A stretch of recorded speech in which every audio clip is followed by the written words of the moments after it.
My mother stole my wife's bank card and went on a shopping spree, then called furious when it declined. I rushed home ready to blame my wife and walked into divorce papers, evidence bags, and proof I'd been wrong all along. The phone lit up at 2:17 p.m. while I was under a Honda Civic, and I knew before I even looked at the screen that it was going to ruin my day. Some instincts you develop after 34 years of being someone's son. "Marcus," my mother's voice came through sharp enough to cut glass. "Your wife has some explaining to do." I rolled out from under the car, wiping grease off my hands with a shop rag that was probably dirtier than my hands. Around me, the auto shop hummed with the usual Tuesday afternoon chaos, impact wrenches, classic rock on the radio, Tom arguing with a customer about brake pads. "Mom, I'm at work. Can this wait?" "No, it cannot wait." Her voice had that edge that meant she'd already decided she was the victim. I went to Target just to pick up a few things, nothing extravagant, and when I got to checkout, Rachel's card declined. Declined. In front of everyone. My stomach did a slow roll. "What do you mean, Rachel's card?" "The debit card," she said, like I was being deliberately dense. "The one I use when I need things. It's been fine for months and now suddenly there's insufficient funds? I know you two aren't broke, Marcus, so either your wife moved money around to embarrass me or she's hiding something." The shop suddenly felt too loud. I walked outside into the Phoenix heat, the asphalt shimmering, my pulse starting to hammer in my temples. "Mom, why do you have Rachel's debit card?" A pause, then defensive, "Because I'm your mother, and Rachel understands that family helps family. I told her last month I needed help with groceries until my social security check came in, and she gave you her card? She left it on the counter," my mother said, the words coming faster now. "I assumed she meant for me to use it. She knows I have a key to your place. She's never said anything before." My jaw clenched. Rachel had said something, multiple times. She'd said it calmly at first, then with increasing frustration, then finally with the kind of quiet that should have terrified me but didn't, because I'd learned to hear my mother's volume and Rachel's silence as the same decibel level. "Where are you now?" I asked. "Sitting in the Target parking lot like a criminal," she snapped. "I had to put everything back. Do you know how humiliating that was? Stay there, I'm coming home." I hung up before she could respond, my hands shaking as I told my boss I had a family emergency. He waved me off. He'd seen me take family emergency calls from my mother at least once a month for the past 3 years. I drove too fast, my mind racing through scenarios. Rachel had been weird lately, quiet. She'd stopped arguing when my mother showed up unannounced. She'd stopped defending herself when I told her she was overreacting about boundaries. This morning she'd smiled at me, too calm, too smooth, and said, "Have a good day at work, Marcus." I'd thought she was finally letting it go. Now I was driving home convinced she'd done something vindictive, something calculated to humiliate my mother and force my hand. I took the stairs to our second-floor apartment 2 at a time, already building my opening argument in my head. "What the hell were you thinking? That's my mother. You can't just—" I shoved the key in the lock and threw the door open hard enough that it bounced off the wall. "Rachel!" My voice came out louder than I meant it to. "What the hell did you do?" Silence. The apartment smelled like lemon cleaner, the kind of clean that happens when someone scrubs away evidence or erases themselves. The living room looked wrong, too neat, too empty. "Rachel?" I stepped further inside, my anger starting to curdle into something else. The TV was gone. The bookshelf that had held Rachel's collection of mystery novels? Gone. The wedding photo that hung by the door, the one where she was laughing and I was kissing her cheek? Gone, leaving a pale rectangle on the wall. My throat went dry. On the dining table, arranged with the precision of a crime scene, sat my spare apartment key, a credit card I'd reported lost 2 months ago, a clear plastic evidence bag with something gold inside, and a neat stack of papers held down by a coffee mug. The mug was mine, world's greatest son, a gift from my mother 5 Christmases ago. I walked toward the table like I was approaching a bomb. The top page, in bold letters, "Petition for dissolution of marriage." The room tilted. I grabbed the edge of the table, my pulse roaring in my ears. The hallway closet door stood open, Rachel's shoes gone, just empty space where her life used to be. The bathroom counter visible through the open door held only my toothbrush, my razor, my deodorant. My phone buzzed. My mother again. I couldn't answer. I picked up the plastic bag with shaking hands. Inside, my mother's unmistakable gold ring, the one she'd wave in Rachel's face whenever she was making a point. Beside it, a printed screenshot with a timestamp, 3:47 p.m., 2 days ago. Our building's front door camera, grainy but clear. My mother letting herself into our apartment, Rachel's purse open in her hands. The next page, a police report number and a case description. Unauthorized entry, theft, evidence submitted. My knees felt weak. Rachel hadn't just moved money. She'd built a case, and she was gone. Chapter 1, the evidence. I stood there for a full minute, trying to force the scene into a narrative where I was still in control, where this was just Rachel being dramatic and I could talk her down like I always did. But the papers didn't care about my narrative. I grabbed the divorce petition. Page 1 listed our names. Marriage date, June 14, 2021, and under grounds for dissolution, irreconcilable differences differences. Clinical. Final. Page 2 outlined temporary orders. Rachel requesting exclusive use of the apartment until the lease ended, no contact except through attorneys, a restraining order preventing me from removing any property, and my stomach dropped. A request that Diane Morrison, my mother, be prohibited from entering the premises or contacting Rachel directly. A post-it note sat on top, Rachel's handwriting sharp and controlled. Marcus, your mother used my debit card without permission. That wasn't family helping family. That was theft. I froze the joint account she had access to. My paychecks now go to an account in my name only. If you're angry, be angry at the person who kept crossing lines and calling it love. Do not come to my work. Do not go to my sister's house. All communication goes through my attorney. Rachel, my face burned. Every instinct screamed to call her, to flood her phone with calls until she answered, to show up at her office and make her listen, to bend her back into the old pattern. Marcus yells, Rachel caves, everything goes back to normal. I dialed her number, straight to voicemail. Not ringing, not busy, blocked. My phone lit up with another call from my mother. I answered without thinking. Did you fix it? She demanded. I've been sitting here for 40 minutes like some kind of, what did you do? I cut her off, my voice harder than I meant it to be. Why were you in our apartment? I told you, she said, offended. I needed a few things. Rachel leaves that card lying around and she's never minded before. She must have moved money just to embarrass me in public. I looked back at the screenshot, the timestamp, the bank notification beneath it. Card activity suspended. Suspicious transaction detected. Time, 3:52 p.m. 2 days ago. 5 minutes after my mother was in our apartment. Rachel hadn't moved money out of spite. She'd locked the account after someone stole her card. Mom, I forced my voice to stay level. Did you take her debit card out of her purse? A beat of silence, then defensive. It was on the kitchen counter. If she didn't want me using it, she shouldn't have left it out. Besides, I'm your mother. What's hers is yours, and what's yours is, you broke into our apartment. I have a key, she said. Like that settled it. You gave it to me. For emergencies. I stared at my spare key sitting on the table, the one I'd given my mother, just in case. The one Rachel had asked me to take back at least 6 times. The one I'd told her was not a big deal. Rachel had found it, taken it back, known exactly what would happen. A knock at the door made me jump, my heart slamming against my ribs. I yanked it open, half expecting Rachel, ready to scream at her for overreacting. It wasn't Rachel. 2 people stood in the hallway. A police officer, mid-30s, calm eyes, name tag reading Officer Santos, and our apartment manager, clipboard in hand, looking like he'd rather be literally anywhere else. Marcus Morrison? Officer Santos asked. Yeah, what's this about? We received a report from Rachel Morrison regarding unauthorized entry and theft of financial property. She provided video surveillance and documentation. Are you aware of anyone entering this residence today without Mrs. Morrison's consent? My throat closed up. Behind me, the evidence bag sat on the table like an accusation. It was my mom, I heard myself say. She has a key. Officer Santos's expression didn't change, but something sharpened in his gaze. Does your wife consent to your mother having access to this residence? I didn't answer fast enough. The apartment manager cleared his throat. Mrs. Morrison also requested an emergency lock change. She's already paid for it. We're installing new locks tomorrow morning. The hallway seemed to narrow. I was used to problems being loud, shouting matches, slammed doors, tears and threats and dramatic reconciliations. This was different. This was paperwork, timestamps, official procedures, a world where volume didn't matter and anger didn't rewrite reality. My phone crackled, my mother's voice still on the line, tinny and demanding. Marcus, what's happening? Tell them this is a misunderstanding. Officer Santos's gaze flicked to my phone, then back to me. Sir, we'll need to take a statement, and we'll need to speak with your mother regarding the alleged theft. My mouth opened. Nothing came out, because suddenly I understood what Rachel had done. She hadn't just left me. She'd removed herself from the range of my mother's control, and mine, and she'd left behind evidence that would survive my anger. Chapter 2. The statement Officer Santos was patient in the way that cops are when they know you're not dangerous, just stupid. He sat at my dining table, Rachel's table, the one she'd found at an estate sale and refinished herself, and asked questions in a calm, methodical voice. When did your mother receive a key to this apartment? About a year ago, maybe longer. Did your wife know she had a key? My jaw tightened. Yes. Did she consent to it?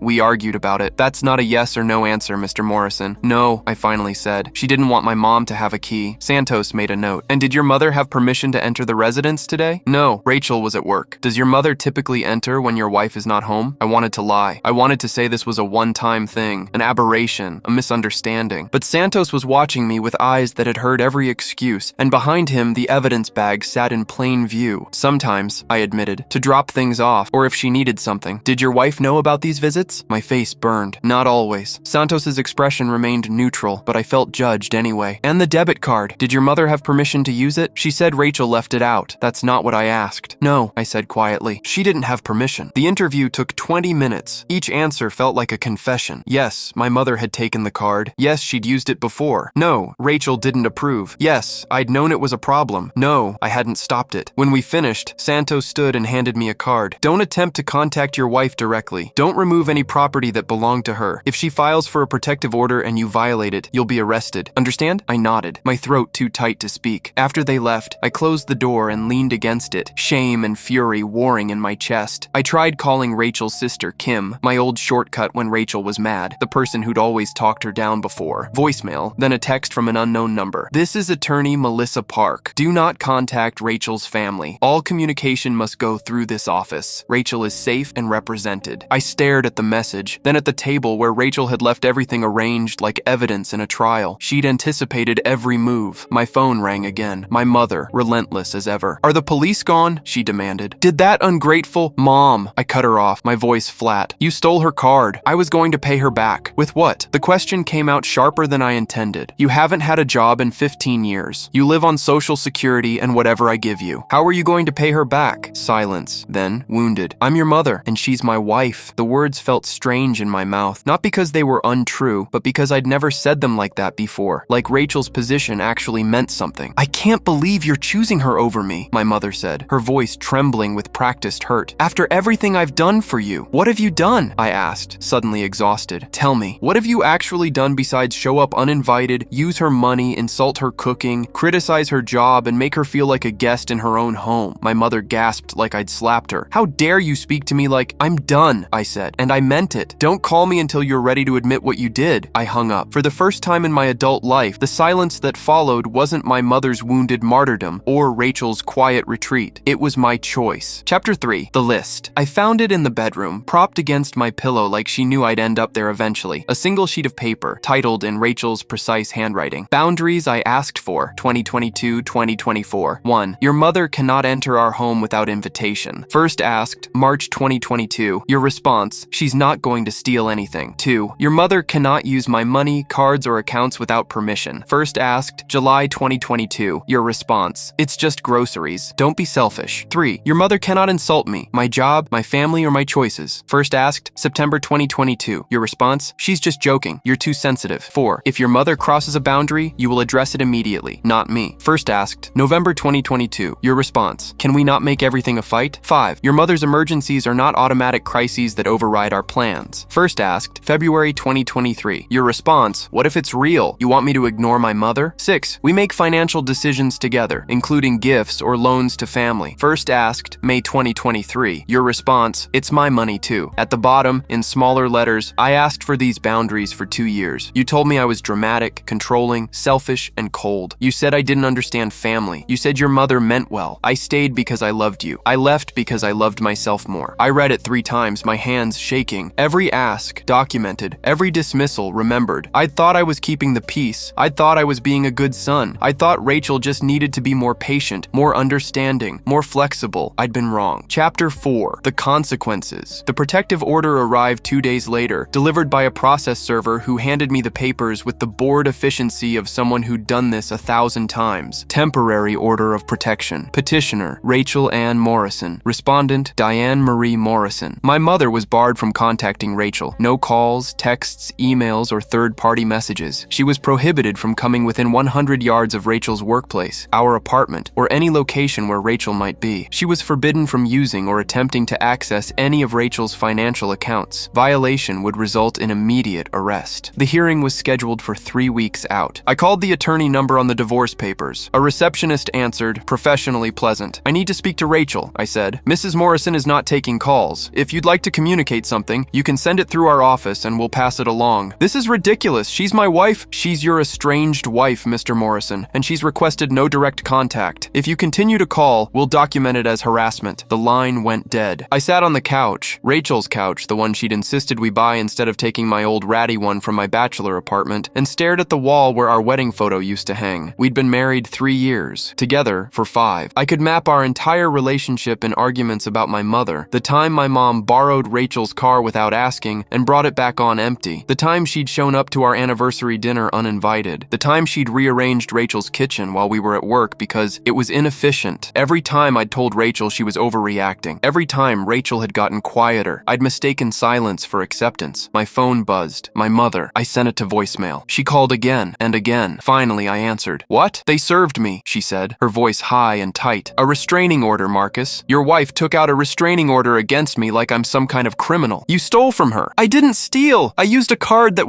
wasn't yours." My voice came out flat, drained of the energy it took to argue. "You took something that didn't belong to you and used it without permission. That's theft." "It's family," she shouted. "We share things. That's what families do." "No," I said quietly. "That's what you do. And you taught me that it was normal. And I taught Rachel she had to accept it. But it's not normal, Mom. It's not okay. And I'm done pretending it is. You're choosing her. I'm choosing to stop being an accomplice." She started to cry. The kind of theatrical sobbing that used to make me immediately cave, immediately apologize, immediately promise to fix whatever had upset her. I hung up. Chapter 5. The counseling. The attorney sent me another message 3 days later. "Rachel is willing to communicate the following. If you want any possibility of reconciliation, you must complete the following within 30 days. 1. Return all keys to the apartment to management. 2. Begin individual counseling with a licensed therapist, minimum 4 sessions. 3. Provide a written statement acknowledging your mother's actions and your failure to protect your wife. 4. No contact with Rachel until she decides she's ready. These are not negotiable." I read it sitting in my truck in the auto shop parking lot, my lunch growing cold beside me. Tom knocked on my window. "You good, man?" "Yeah," I lied. That evening, I drove to my mother's house for the first time since the restraining order. Not to smooth things over, not to apologize on Rachel's behalf, to take back the key I'd given her like it was permission to invade our lives. She opened the door with red-rimmed eyes and an expression that expected me to fold immediately. "I need the apartment key," I said. Her face crumpled. "Marcus, please, this is insane. You can't just— "The key, Mom? I'm your mother. I raised you. I sacrificed everything. And I'm grateful," I said, surprising myself with how much I meant it. "But that doesn't give you the right to steal from my wife. It doesn't give you the right to walk into our home whenever you want. It doesn't give you the right to make her feel unsafe in her own life. She's turning you against me," my mother said, her voice shaking. "She's always been jealous of our relationship. There is no relationship if it requires me to sacrifice my marriage," I interrupted. "Give me the key." She stared at me like I was a stranger. Maybe I was. Finally, she went inside and returned with the key, slapping it into my palm like she was discarding something contaminated. "You'll regret this," she said. "Maybe," I said, "but at least I'll regret trying instead of regretting staying the same." I drove to the apartment, let myself in for what might be the last time, and left both keys, mine and hers, on the counter with a note for the landlord. Then I sat on the floor in the empty living room and cried for the first time in years. Not for my mother, for Rachel, who'd asked for so little and been given even less. Chapter 6. The Sessions. Dr. James Okafor had been practicing for 17 years, according to the diploma on his wall. He was in his 50s, with kind eyes and a way of sitting that made it clear he'd heard worse than whatever I was about to tell him. "Tell me why you're here," he said in our first session. "My wife left me," I said, "because I let my mother walk all over her." "Let?" Dr. Okafor raised an eyebrow. "That's an interesting word choice. Encouraged? Enabled?" I shook my head. "I don't know the right word. I just know I screwed up. Over 4 sessions, Dr. Okafor unraveled patterns I'd spent 34 years building. The belief that keeping my mother happy was my job. The conviction that Rachel's discomfort was less important than avoiding my mother's tantrums. The assumption that love meant sacrifice, but only Rachel's sacrifice, never mine. "You treated your mother as the primary relationship," Dr. Okafor said in session 3. "Your wife was expected to accommodate that. When she couldn't, you labeled her as difficult rather than questioning the dynamic. I thought I was being a good son." "You were being a child," he said gently. "Good sons can have boundaries. Good husbands must." In session 4, he asked me to write the statement Rachel's attorney had requested. Not for her, he clarified. For me. I wrote it longhand, crossing out and restarting a dozen times. "Rachel, my mother entered our home without permission, took your debit card from your purse, and used it without your consent. That was theft. When you told me it bothered you, I minimized it. When you asked me to take back the key, I refused. When you set boundaries, I called you dramatic. I chose my mother's comfort over your safety. I chose avoiding conflict over protecting you. I chose the easy road of keeping the peace rather than the hard road of building a partnership. I was wrong. I failed you, and I'm sorry. I'm not asking for forgiveness. I'm acknowledging what I did and what I allowed and what I refused to see. Whatever happens next is your choice. I'll respect it. Marcus." I sent it through the attorney's office and didn't expect a response. Chapter 7. The hearing. The protective order hearing was in a bland courtroom that smelled like floor wax and old coffee. My mother sat on one side with her attorney, a public defender who looked like he'd rather be anywhere else. Rachel sat on the other with Attorney Park, looking calm and professional in a navy blazer I'd never seen before. She didn't look at me. The judge, Honorable Linda Martinez, 22 years on the bench, reviewed the evidence with the efficiency of someone who'd seen seen this exact case 100 times. Video footage of my mother entering our apartment, bank records showing unauthorized transactions, text messages where my mother called Rachel selfish and ungrateful for freezing the account, a written statement from me acknowledging everything. My mother's attorney tried to argue it was a family misunderstanding. Judge Martinez cut him off. Breaking into someone's home and stealing their debit card is not a misunderstanding. It's a crime. She extended the protective order for 1 year. My mother left the courtroom crying. I didn't follow her. Instead, I waited in the hallway until Rachel emerged. She saw me and stopped, her expression carefully neutral. "I'm not asking you to come back," I said before she could speak. "I just wanted you to know I read your list, all of it, and I'm sorry I made you write it." She studied me for a long moment. "Apologies are easy, Marcus. They cost nothing." "I know." I pulled out an envelope and handed it to her. "This is harder." Inside, the counseling attendance records. Dr. Okafor's signed confirmation that I'd completed 8 sessions instead of the required 4, and a letter I'd written to my mother, undelivered, setting boundaries I should have set years ago. Rachel read through it all, her expression unreadable. "This doesn't fix it," she finally said. "I know. I don't know if I can trust you again. I know that too." She folded the papers carefully and put them back in the envelope. "Dr. Okafor gave me his card. He said if I wanted to try couples counseling, he has a colleague who specializes in it." My heart jumped. "Do you want to?" "I don't know yet," she said honestly, "but I'm willing to think about it. That's all I can promise right now. That's more than I deserve." She almost smiled. "Yeah, it is." Epilogue. 6 months later, Rachel and I went to couples counseling for 4 months before she agreed to move back in. Not to our old apartment. She didn't feel safe there anymore. We found a new place across town, and I made sure the only people with keys were me, her, and the landlord. My mother and I talk once a week now, on Sundays, in a public place. She's in therapy too. Court mandated at first, but she kept going after the requirement ended. She still struggles with boundaries. She still thinks Rachel is difficult, but she doesn't have a key, access to our money, or permission to